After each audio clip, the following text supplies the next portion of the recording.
بسم اللہ الرحمن الرحیم۔ جب قومیں نااہل ہوتی ہیں وہ خود اپنے لیے مسائل کو کیا کرتی ہیں؟ کریٹ کرتی ہیں۔ وہ فرماتے سب سے بڑا تیرا دشمن تیری جہالت ہے۔ اب وہ ذاکر ہوں، وہ نوح خان ہوں، یا ممبر پر آنے والے ہوں، یہ جتنی غلطیاں یا مسٹیکس یا اقوال آتے ہیں، یہ کیونکہ ہمارے وجود کی اپنی غلطیاں ہیں۔ اگر ہم خود کو سدھار لیں تو دنیا کی کوئی طاقت نہیں کہ ہمیں شکست دے سکے۔ اگر انسان اپنی اصلاح کر لے تو دنیا کا کوئی بھی طاقت آپ کو شکست نہیں دے سکتی۔ مولا میں کیسے اپنی اصلاح کروں؟ فرمایا ابتدا اصلاح یہ ہے کہ انسان اپنے لباس کو پاک رکھا کرو۔ جب چلو تو کپڑے پاک ہو، جب نجس ہو جاؤ تو جلدی سے خود کو پاک کیا کرو، زیادہ دیر نجاست میں نہ رہا کرو۔ اسپیشلی خواتین کے لیے جب ایام نجاست آتے ہیں تو اگر وہ خود کو پاک نہیں رکھ سکتی تو اہل بیت فرماتے ہمیشہ دائم الوضو رہیں۔ مرد پر غسل واجب ہو گیا، کسی مسائل کی وجہ سے جلدی نہا نہیں سکتا، تو فرماتے ہیں غسل کی حالت میں کھانا کھانا بھی مکروہ ہے۔ اب نہا نہیں سکتا تو کیا کرے؟ تو معصوم فرماتے ہیں وضو کی حالت میں رہے، کیونکہ ویسے کراہت ہے۔ اور جب تو نجاست کی حالت میں ہوتا ہے، جو اجنہ شیاطین ہوتے ہیں وہ تمہاری طرف اٹریکٹ ہوتے ہیں۔ کہ کتنے بچے اور بچیوں کے مسائل آ جاتے ہیں، پھر پتہ نہیں کسی پیر کے چکر میں پڑ جاتے ہیں۔ بیسک ریزن یہ ہے کہ ہم نے تعلیمات اہل بیت پہ عمل نہیں کیا۔ اب جاتے ہیں مولانا بچی کی طبیعت خراب ہے، پتہ نہیں جن آ گیا، فلاں آ گیا۔ یہ تمام تر مسائل کیوں بنتے ہیں؟ کیونکہ وہ نجاست کی حالت میں رہتی ہے، اسے تعلیم اہل بیت نہیں ہے کہ اگر نجاست کو پاکیزگی میں نہیں بدل سکتے تو کم از کم وضو کر لیا کرو، کیونکہ وضو وہ حصار ہے کہ ہر شیطان کو تیرے وجود سے دور کر دیتا ہے۔ وضو نور ہے، جب تو وضو کے حصار میں آتا ہے ہر طرح کی بیمانیاں اور شیطانیت اس سے کیا ہو جاتی ہیں؟ دور ہو جاتی ہیں۔ تو پہلی شرط یہ ہے اپنے لباس کو پاک رکھا کرو۔ کئی اوقات پاکستان کی عادت ہے، لوگ جاتے ہیں واش رومز میں یا باتھ رومز میں، دھوتے نہیں ہیں۔ یہ نجاست انسان کو بدبخت بنا دیتی ہے، یہ اہل بیت سے دور کر دیتی ہے۔ تو پہلی چیز جسے تمہیں تاکید کرنی ہے، آفس میں ہو، کسی کام میں ہو، یونیورسٹیز میں ہو، تو سب سے پہلے اپنے بدن کی پاکیزگی کا خیال رکھو، کیونکہ جب بدن پاک ہوتا ہے پھر سیکنڈ مرحلہ آتا ہے روح کی پاکیزگی کا۔ اور جب تم نے لباس کو پاک کر لیا، اور یہ شرط ہے ہر امام کی زیارت کو جاتے ہو، مولا کیا فرماتے ہیں؟ پہلے غسل زیارت کیا کرو۔ غسل زیارت کی شرط کیوں ہے؟ یعنی معصوم بتانا چاہتے ہیں کہ ہم تمہارے بدن کی کثافت کو بھی برداشت نہیں کرتے تو تمہارے روح کی نجاست کو کیسے برداشت کریں گے؟ جب ہمارے دربار میں آیا کرو تو نہا کے آیا کرو۔ مومن کے بدن سے ہمیشہ خوشبو آنی چاہیے۔ غذاء العقل خوشبو ہے کہ ہمیشہ خوش عطر رہیں، وجود سے خوشبو آئے، یہ غذاء عقل ہے۔ جو بدبو میں رہتا ہے حافظہ اس کا کمزور ہو جاتا ہے، ذہن اس کا کمزور ہو جاتا ہے۔ جو برش نہیں کرتا، جس کے منہ سے بدبو آتی ہے، وہ انسان اہل بیت سے دور رہ جاتا ہے، کیونکہ یہ زبان ہے جو یا علی کہے گی، یہ زبان ہے جو قرآن پڑھے گی۔ تو ظاہری کثافتوں کو جب تک پاک نہیں کرو گے، باطنی طہارت تک کبھی بھی نہیں پہنچ پاؤ گے۔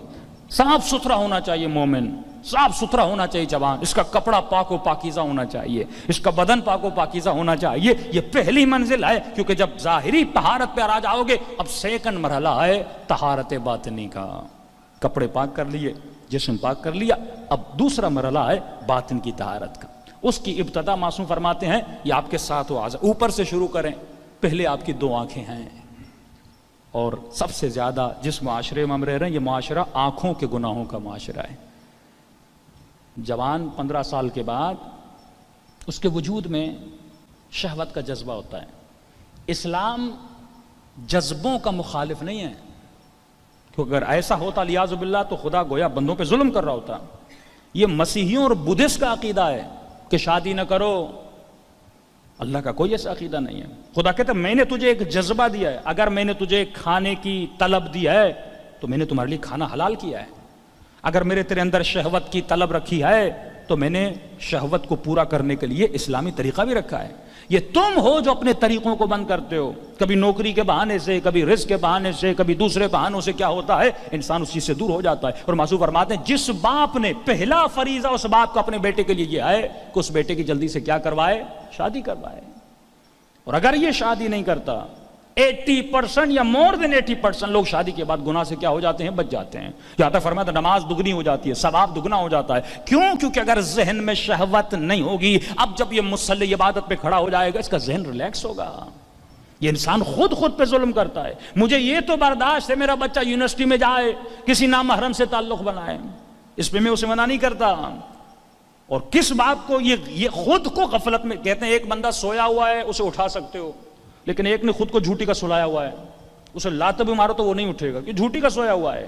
اگر تم خود کو سلاتے رہو گے کہ نہیں میرا بچہ گمراہ نہیں ہوگا، یونیورسٹی میں بھی جائے گا، نہیں میرا بچہ گمراہ نہیں ہوگا، تو تمہارے بچے کی زندگی تباہ ہو جائے گی. مختلف بیماریوں میں بچے مبتلا ہو جاتے ہیں. ایک زنا کا گناہ ایڈز زنا سے ہوتی ہے.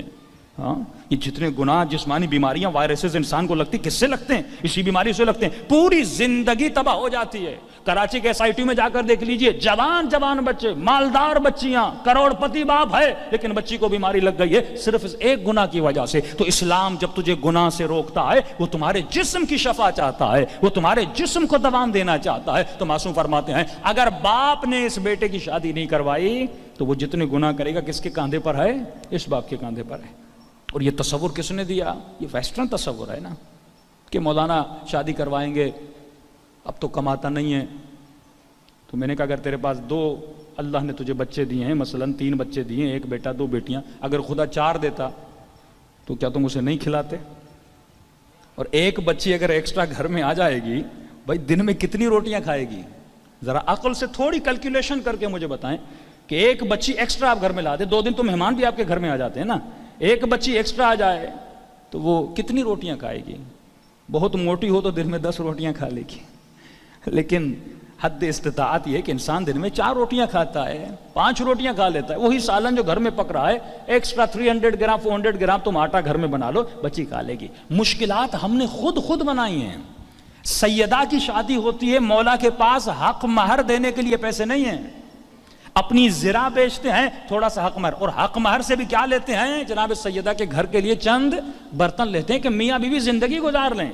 یہ بیوی گھر میں آتی ہے، اس شوہر کو اس بیوی کا سامان نہیں چاہیے، سونا نہیں چاہیے، جو اس کی ضرورت ہے وہ خاتون ہے، وہ تو پوری ہو جاتی ہے. تو اگر ہم خود مشکلات میں پڑ رہے ہیں، ہم نے خود یہ روڑے اٹکائے ہوئے ہیں. اگر وہ شادیاں ہوں، سمپل شادیاں جو اہل بیت کے گھرانوں میں ہوتی تھی، بیٹی 4 جوڑے لے کے گھر میں آ جائے، ڈیمانڈز ہم خود بڑھاتے ہیں، اور مادی اور مٹیریلز ڈیمانڈوں کے پیچھے اس جوان کی پوری زندگی کیا ہو جاتی ہے؟ تباہ و برباد ہو جاتی ہے. صلوات پڑھے محمد و آل محمد. دیکھیے ہر چیز کا علاج دعا نہیں ہوتی. کئی جوان فون کرتے مولانا باپ شادی نہیں کروا رہا، یونیورسٹی میں پڑھتا ہوں، ماحول بہت برا ہے، مجلسوں میں بھی آتا ہوں، خود کو بچانا بھی چاہتا ہوں، لیکن اس کے اندر ایک جذبہ ہے. شیطان شہوت کو بیس بنا کے بارہا گمراہ کرتا ہے. اور کتنی کھڑکیاں جہنم کی کھلی ہوئی ہیں. ٹی وی شہوت پھیلا رہی ہے، گانے شہوت پھیلا رہے ہیں، یوٹیوب شہوت پھیلا رہا ہے، سوشل میڈیا پہ جاتا ہے شہوت. یہ جوان کہاں سے خود کو بچائے گا؟ یونیورسٹی سے بچائے گا، یوٹیوب میں چلا جائے گا، یوٹیوب سے بچائے گا، فیس بک میں چلا جائے گا. تو جگہ جگہ گمراہی کے دروازے کھلے ہوئے ہیں. تو فرماتے ہیں جب تک عمل نہ ہو تب تک نجات نہیں ملے گی. مجلس میں آپ نے سنا، آپ کے پاس علم آیا، اب اس علم پر اگر عمل نہیں کریں گے تو دنیا بھی بدبختی میں چلی جائے گی اور آخرت بھی تباہ ہو برباد ہو جائے گی. صلوات پڑھے محمد و آل محمد. محمد وعجل فرجوں. پاک و پاکیزہ ماحول بنائیے، عزتوں کو بچائیے، غیرتوں کو بچائیے، حیا کو بچائیے. پھر جب ایسا ریلیکس جوان جب مجلس میں آئے گا، اب یہ معارف اہل بیت کو لے گا بھی، اس پہ عمل بھی کرے گا. لیکن جو جوان مینٹلی ڈسٹرب ہے، جو مینٹلی پریشان ہے، کئی تو ایسے جوان ہیں اپنے والدین کے ساتھ اظہار، ہر انسان کی جو نیچر ہے وہ برابر نہیں ہے، ہر انسان کی زندگی گزارنے کا طریقہ برابر نہیں ہے. تو پہلی چیز آنکھوں کی طہارت ہے. جب تک یہ اس آنکھ سے نامحرم کو نہ دیکھے گا، جب اس آنکھ کو گناہ سے نہیں بچائے گا، تو امام زمانہ کی زیارت بھی نہیں ہوگی.